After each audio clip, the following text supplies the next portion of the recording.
Bismillah. Innal hamdalillah nahmaduhu wa nasta'inuhu wa nastaghfiruh wa na'udhu billahi min shururi anfusina wa min sayyiati a'malina. Man yahdihillahu fala mudilla lahu wa man yudlil fala hadiya lahu. Wa ashhadu an la ilaha illallah wahdahu la sharika lahu wa ashhadu anna Muhammadan abduhu wa rasuluhu amma ba'd. وقال الله تبارك وتعالى في كلامه المجيد والفرقان الحميد بعد أعوذ بالله من الشيطان الرجيم بسم الله الرحمن الرحيم يا أيها الذين آمنوا اتقوا الله حق تقاته ولا تموتن إلا وأنتم مسلمون يا أيها الذين آمنوا اتقوا الله وقولوا قولا سديدا يصلح لكم أعمالكم ويغفر لكم ذنوبكم ومن يطع الله ورسوله فقد فاز فوزا عظيما أما بعد. I begin by praising Allah Azza wa Jalla, who is the only great worthy of worship without any partners unto Him. He Subhanahu wa Ta'ala is the beginning, there is nothing before Him. He is the end, there is nothing after Him. To Him Subhanahu wa Ta'ala is our ultimate and final return. هو الأول والآخر والظاهر والباطن وهو بكل شيء عليم. I further praise and thank Allah Subhanahu wa Ta'ala for bringing us into the fold of Islam, which is the true guidance. As he whom Allah Azza wa Jalla has guided, no one can misguide. And he whom Allah Subhanahu wa Ta'ala let him go astray, no one can bring him back to the straight path. I ask Allah Subhanahu wa Ta'ala to make us among those who are rightly guided. I further praise and thank Allah Subhanahu wa Ta'ala for sending us the great Prophet Muhammad Rasulullah Sallallahu Alaihi Wasallam. And I ask Allah Azza wa Jalla to shower His peace and blessings upon this great Prophet, upon his family, upon his companions, and upon all those who come till the day of Qiyamah, believing in Him. Ameen Ya Rabbal Alameen. I also remind myself and remind all of you that not to die except in the state of Islam. I further remind all of us that the best of the kalam is the speech of Allah Azza wa Jalla, which is the Quran. The best of the guidance is the guidance through Rasulullah Sallallahu Alaihi Wasallam.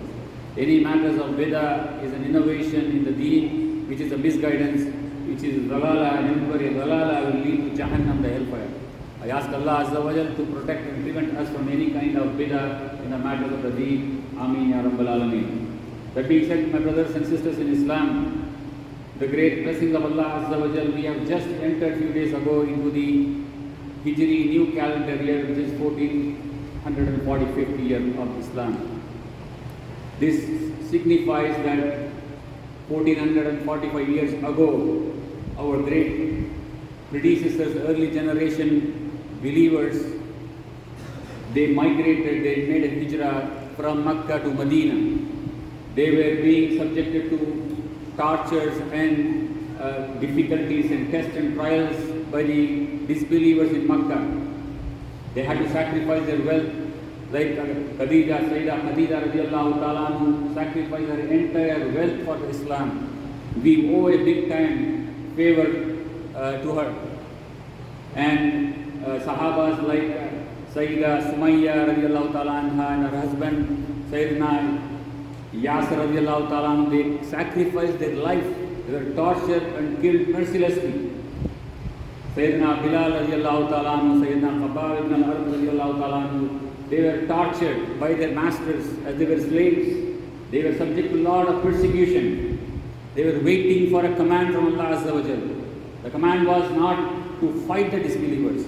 The command was them to migrate from Mecca to Medina, to preserve their deen, to protect their Islam, to practice their deen, and to propagate their deen. That was the purpose why Allah asked them, now you can migrate to Medina from Mecca. And that is the significance of this Hijri calendar year. From that onwards, Islamic calendar starts. We all know that. So now, after 1445 years, we stand in the crossroads and we need to make a new migration. We need to do a new hijrah. Not physically, but mentally, by our thoughts and by our actions. Because we have left the purpose for which these great people did the migration. So now we need to go back to our roots. So we need to make a migration of our thoughts and our actions. And that is the focus of my Khuthba inshallah today, to remind myself and remind all of you, what is this about I am talking. So our thoughts, we have migrated away from the original thinking of Islam. So we have to go back, migrate back. For example, we think Jannah we can achieve by saying La ilaha illallah. Because we take the hadith, Man qala la ilaha illallah dakhala al-jannah. So we think just by saying La ilaha illallah, we can enter Jannah. So easy, so cheap. So we need to migrate from this thought. We have to migrate from this thinking, wait a minute, it is not true, so Jannah is not so easy by just saying La ilaha illallah. So we need to do something very important. What is that? Well, Allah subhanahu wa ta'ala says this in the Quran in many places. When people will enter into Jannah on the day of Qiyamah, the angels will say, Jaza'am bima kuntum ta'maloon. This is the reward for what you have been doing, not because what you have been saying. There is a huge difference between saying and doing. So we have been thinking by saying La ilaha illallah, we are good. But Allah says you have to do actions, because of that the reward is Jannah.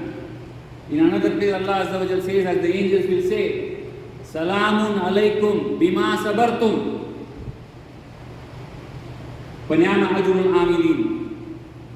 This is peace be upon you for whatever patience you endured with the difficulties in the life. And this is a great blessing for the actions you did. So the patience you have to endure with the difficulty of following the deen in our life. Waking up for Fajr at 4 o'clock and coming and praying the Fajr at time at 4:30 is not an easy job. It needs patience. It needs difficulty. Staying up late till 11 o'clock in the night to pray Isha is difficult. It's not easy. It needs a lot of patience. Giving 2.5% zakat from your hard-earned money, it's not easy. It's because of a lot of difficulty and patience. Establishing the kinship with your brothers and sisters, even though they harm you, it is not easy. It requires a lot of patience. Salamun alaykum bima sabartum. The peace be upon you for your patience, not because of what you are saying. Allah Azza wa Jal repeatedly says in many places in the Quran. Allah says, do you think afahasibtum an tadkhulul jannah? Do you think you will enter into Jannah? Walamma ya'tikum mathalul ladina khalaw min qablikum. Do you think you will enter Jannah without being tested like the people before you were tested? Simple rhetorical question Allah asked us for us to think. The people before us were tested. A person used to be made stands erect and he used to be cut off by a saw into 2 pieces because he just stands says La ilaha illallah, I don't worship anybody other than Allah. Imagine the test. A mother in front of her 2 children were put into hot boiling oil in the time of Fir'aun because she believed in Allah Azza wa Jal. That is the test they went through. A whole nation of believers, they were burnt alive because they believed in Allah Azza wa Jal. They didn't believe in the king as he is the Rabb. A'udhu. These are the tests they went through. And Allah asked us this question, do you think just because saying La ilaha illallah or I give $5-10 donations, do you think you will enter Jannah without being tested like what people have been tested? This thought we need to migrate away from.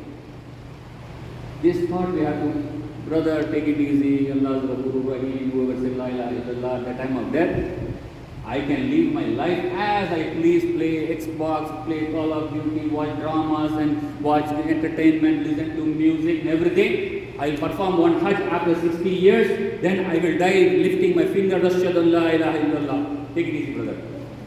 Where is this coming from? Where is this thought coming from? We have to prove it by our actions.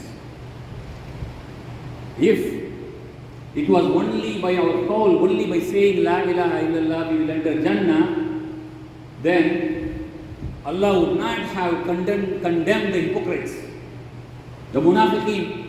Because the munafiqeen used to say La ilaha illallah, they used to praise Allah, they used to praise Rasulullah sallallahu alaihi wasallam. But Allah says, they are the ones who will be in the lowest level of the hellfire.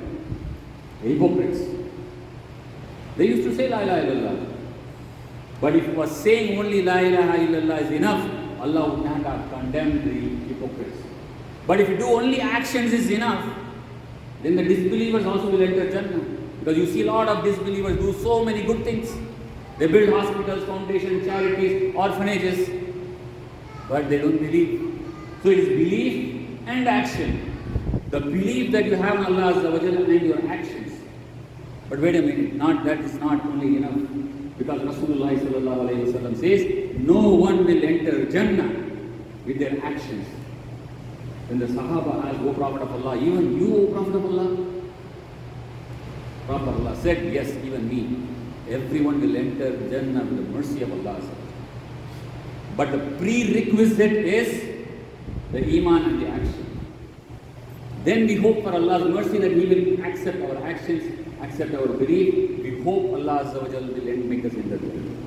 So, the migration of our thought, we have to migrate away from the thinking that only saying La ilaha illallah is enough for us. No. We have to prove it by action and hope Allah's mercy. Then the second part from where we need to migrate is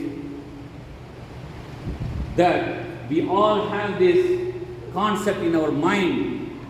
The deen is separate, the dunya is separate. The deen is separate and the life is spent in dunya has got nothing to do with our deen. So what happens as a result of this thinking? We restrict our deen only to the masjid. Inside the masjid I am the most righteous person with a cap and the beard and the thobe above my ankles. But when I go outside I am the most worst person. I cheat in the business, but I pray 5 times. I don't honor the kinship, but I pray tahajjud. I pray 30 days of I fast 30 days of Ramadan, but I lie in the business. I lie to others. I do dhikr continuously. Subhanallah, Allahu Akbar, Alhamdulillah, la hawla wa la quwwata illa billah, all those things, and get 70 rewards and the trees in Jannah. But with the same tongue I backbite, and with the same tongue I slash others' honor. Because we think the deen is separate, the dunya is separate. Deen, I may be the best person, I don't miss any salawat. With jama'ah, in the masjid, on time I pray. But when I go home, I'm the most worst husband. I'm the worst father. I'm not a model to my children. The children look at me as a hypocrite. Where is this coming from? This thinking we need to migrate away from. And we need to think that deen is not separate from dunya. We came into this dunya to establish the deen. An aqimud deen, Allah says. You have been sent to establish the deen. That is the reason, Allah, if you turn the pages of the Quran, Allah talks about the ibadah, the worship, the salat, siyam, zakat, hajj and umrah. Very few verses, 5 verses, 10 verses here and there, out of 6,600 verses. What are the rest of the verses talking about? How you lead your life in this dunya. The deen is not separate from our life in this dunya. Allah tells us how you should marry, how you should distribute your wealth, how you should do your business, how you should raise your children, how you should take care of your elders, how to bury when they are dead. Every bits and pieces of our daily life, Allah talks about in the Quran. So how come our deen is separate from our life, our dunya? Both are same. We came to establish our deen. Allah Azza wa Jal did not curse the one who doesn't pray. Allah did not curse the one who did not go for Hajj. Allah did not curse the one who did not fast. But look who Allah has cursed. وَيْلٌ الْمُطَفِّفِينَ. Curse the one who cheats in the business, sells something but which is not there, with the wrong label or expired products, or which is not a good product to be sold. And Allah curses, وَيْلٌ لِلْمُكَذِّبِينَ. Curse is the one who lies, who denies the truth.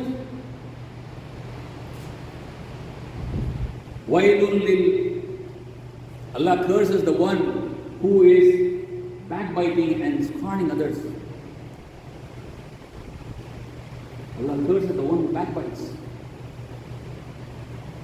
So these are the people who damage others' lives by cheating in the business, by lying, by backbiting. Allah is not getting any harm.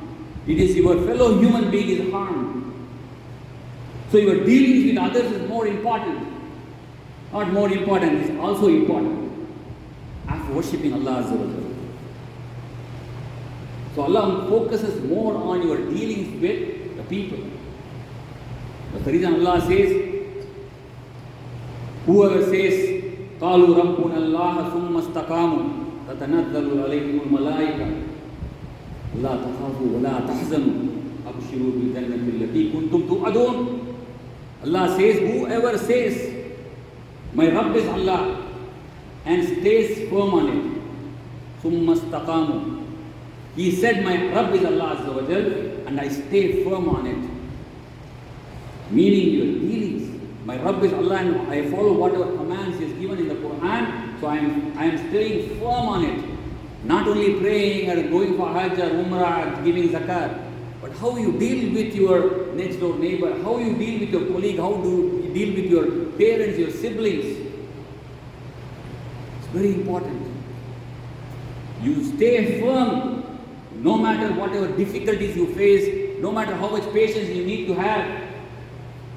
You have, then what is the reward? The angels will descend upon them at the time of their death. And they will give you good news.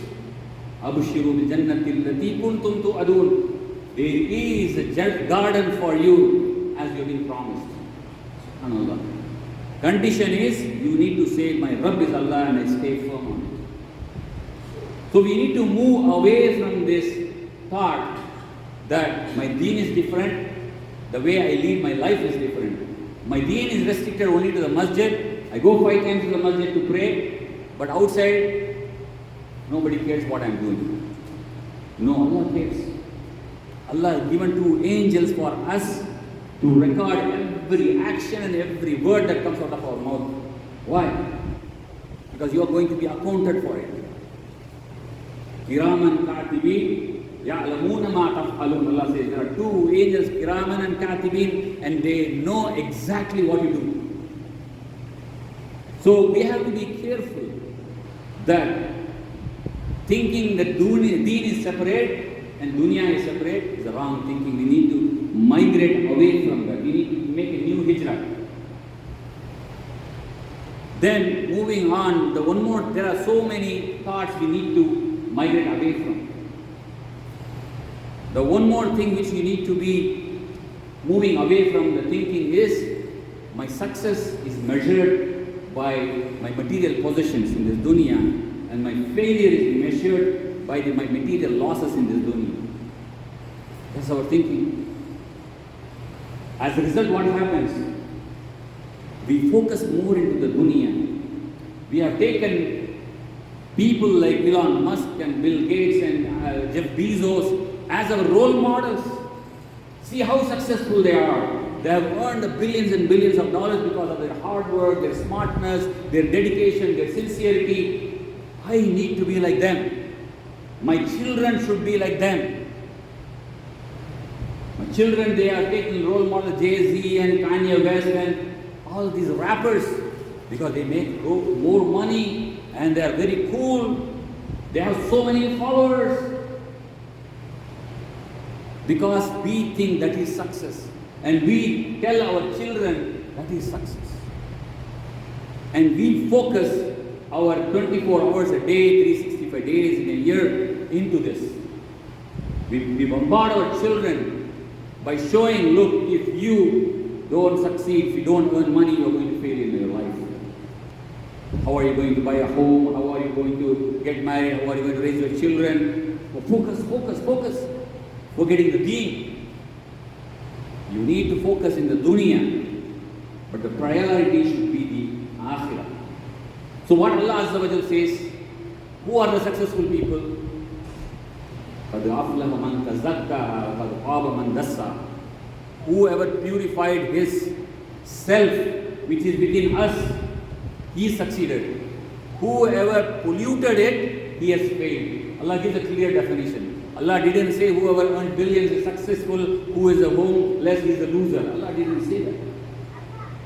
Allah says very clearly, the one who purified his self from hypocrisy, from jealousy, from greediness, from stinginess, from miserliness, from enmity. These are all the diseases of the heart. The one who purified their self with these, he is successful. The greed of the dunya. Allah says, فَمَنْ زُهْزِهَ عَنِ النَّارِ وَوُدْخِلَ الْجَنَّةَ فَقَدْ فَازَ.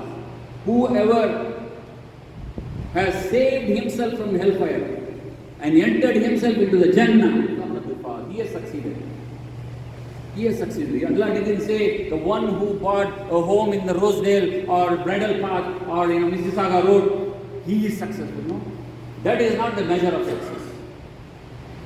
The measure of success is the one who qualified himself to enter into Jannah.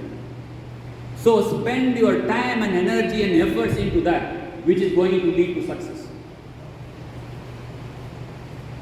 Allah Azza wa Jalla says, many places, other places, Allah says, وَرِضْوَانُ اللَّهِ الْأَكْبَرُ ذَلِكَ هُوَ الْفَوْزُ الْعَظِيمُ. Allah says, Ridwanullah, the pleasure of Allah Azza wa Jalla. Allah is pleased with me, that is the greatest success, Allah says. Allah Azza wa Jalla says, you better get yourself pleased with Allah Azza wa Jalla. It doesn't care how much you earn, it doesn't care which model car you drive, it doesn't care where do you live. It matters how you live, how you earn. That is matters, not how much. So Allah says, the one who got the pleasure of Allah subhanahu wa ta'ala, he has achieved the greatest success. Fawdul Adib.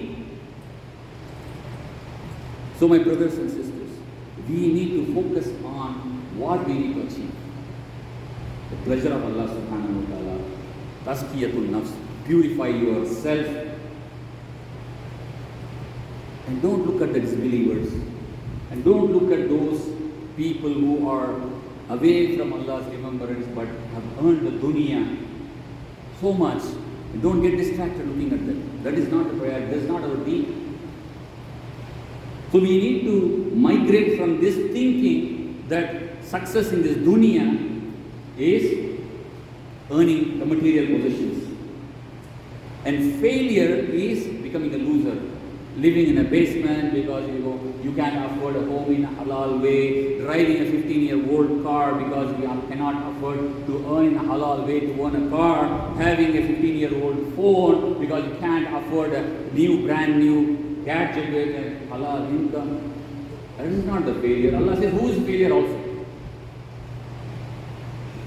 Allah subhanahu wa ta'ala says, who is the loser? On the day one who comes with, he's losing his family and himself. ذَلِكَ هُوَ خُسْرَانُ الْمُبِينُ. Allah says, that is the biggest loss. The one who comes to Allah subhanahu wa ta'ala on the day of Qiyamah, losing himself and his family, he is the one who is lost. Imagine you go in front of Allah, your children has left the deen, they are not practicing, they marry non-Muslims, they live a haram relationship, but they are doctors, but they are lawyers, they are accountants, they earn a lot of money. You stand in front of Allah, losing your family. Allah says, ذَلِكَ هُوَ خُسْرَانُ الْمُبِينُ. That is the greatest loss. Well, they have earned the dunya, but it is nothing to Allah subhanahu wa ta'ala. قولوا قولي هذا أستغفر الله ولكم الله.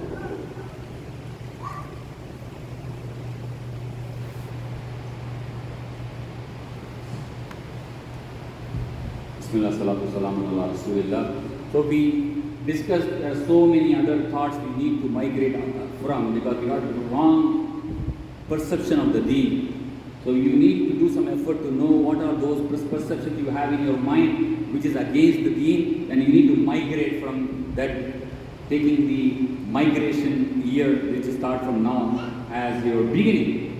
And there are certain actions also you need to migrate from, which I'll quickly touch upon in few minutes and close my khutbah.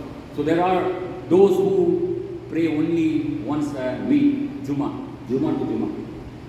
They have to migrate to praying on a daily basis. Very important. Because before that time comes, you need to do that. We've seen people who were good and laughing and giggling with us yesterday, they are no more today. So you don't know when the time is going to come. So migrate before the time comes, from praying once a week to praying on daily basis. Those who pray on a daily basis, try to pray on time.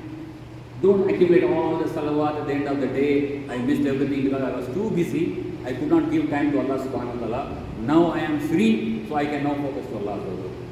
As if Allah needs, your time. So you give whatever is left over.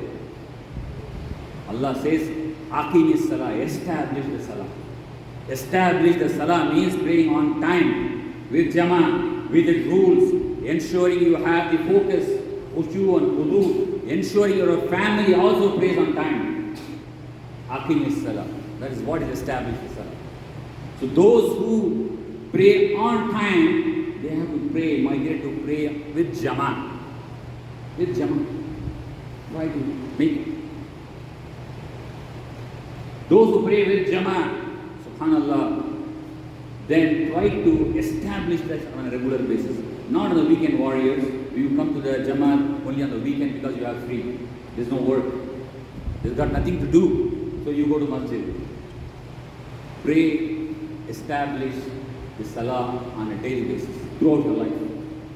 And those who establish the Salah, don't stay with yourself. Then move on to the duty of Amru bil Ma'ruf wa Nahy anil Munkar. Propagate the good and prevent the evil. Starting with yourself and your family. You start propagating the good, prevent the evil in your family. Your family is not following the command. You have the authority.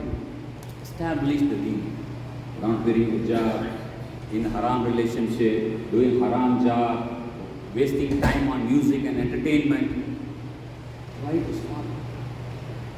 Then you do the Amru bil Ma'ruf, then move on to establish the deen in your family and around you.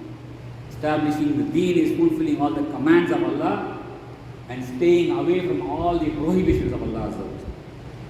This is what you need to do. Inna Allah wa malaikatahu yusalluna ala nabi. Ya ayyuhallazina amanu sallu alayhi wa sallimu taslima. Allahumma salli ala sayyidina wa nabiyyina Mawlana Muhammadin wa ala ali sayyidina Muhammad wa barik wa sallim. Allahumma barik ala Muhammad wa ala ali Muhammad kama barakta ala Ibrahim wa ala ali Ibrahim innaka Hamidum Majid. Allahumma arina haqqa haqqan warzuqna ittiba'a. Allahumma arina batila batilan warzuqna ijtinaba. Allahumma ighfir lil mu'minina wal mu'minat wal muslimina wal muslimat. Al-ahya'i minhum wal amwat. Allahumma ihdi qulubana. Allahumma yaghfir dhunubana. Allahumma ishfi maridana. Allahumma yarham mawtana. Allahumma aafi mubtalana. There's a quick announcement. There is a Quran competition that we announce every week. Make sure you and your kids participate and try to instill that the attitude and the interest of the Quran in your kids' minds and hearts. So try to participate with your children. And also there is a sudden requirement, a bill from the city has come to the masjid for paying their gas bills. For some reason they have not sent the bill for so many months in the past. I think a couple of years they haven't sent the bill, and they have suddenly sent the bill for all the entire few years. It's come to $27,000, and it's big amount, big burden on the masjid. Try to help, give the donation or meet the Imam Sheik Ashraf if you want to give him some donation significantly, inshallah. And Allah accept from all of us. Happiness.